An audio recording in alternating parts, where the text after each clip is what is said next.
I'm Jay Sherling, Executive Director of the American Veterans Tribute Organization, AVT. I'm in Norfolk, Virginia at the mighty and awesome USS Wisconsin. What a great representation of our Navy, of all of our military, and the great men and women who chose service and duty over self. That certainly includes the 2013 AVT honoree, retired Staff Sergeant Brian Pearce. Brian was finishing a tour in Iraq in 2006 when his deployment was extended for 120 days.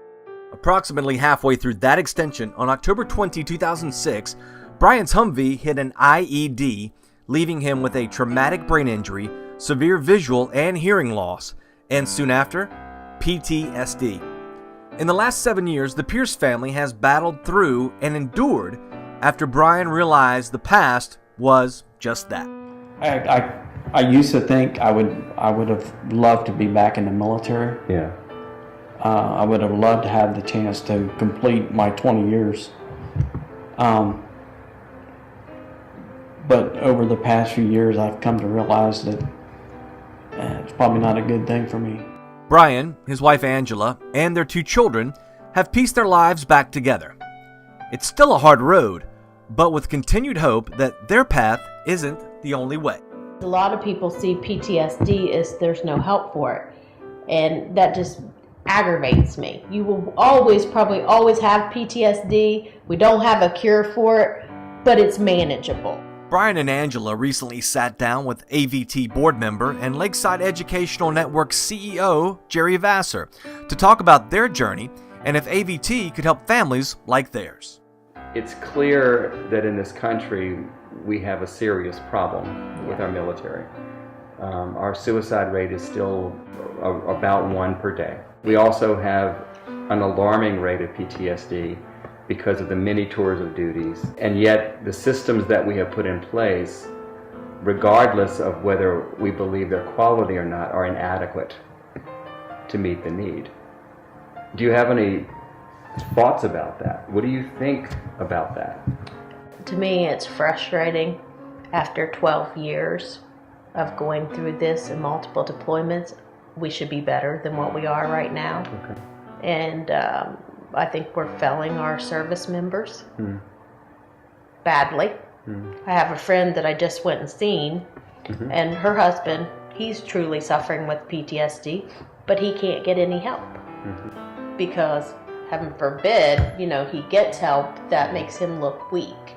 So they say that there's no stigmatism still, because if there wasn't, we would have more soldiers getting help and not have 1 suicide a day. 47% of those who committed suicide had no diagnosis and no connection to anyone by statistics. Yep. So they were essentially alone. Yep. And most of them were sitting in situations very much like yours, even though the injury might have been different. But the wives had a hint. Yep. Or knew something was amiss. If I were to offer you the chance to help somebody like you, how would you respond to that? Without having to leave your home, but I were to say, you can sit in front of your computer and talk to another person or set of people. Would you do it? Tell me what I need to do. Interesting. I don't have any problem at all. I've never met a veteran yet that didn't say exactly that. Right. I really, really want to give back. Which, by the way, we know from PTSD statistics that giving back is a way to heal yourself. Right. Yeah. Well. And would you? Yeah. Oh, definitely. Do the same. I definitely would. And also to put out models of healthy parenting. Right. To show to Brian when he's in this hypervigilant state of I have to protect everyone, that protection really is allowing your children to grow and experience life the right way. Well, and all of that healthy parenting, good information, research, and connection. Well, and that's what I think would be together. good is the connection of realizing, hey, you're not the only one out there going through it. Exactly. That this is actual. It's not a figment of your imagination, that this is okay to feel this way, and there is help to help you work through that. There would be a list of information sources that you can either read or do an audio-visual experience with someone that would give you the information that we talked about, or would even have a person that you could dial into, or a group of people that you could dial into, knowing what you're dialing into, you've got the control. If we were to design something like that, how would you feel about that being available to our veterans?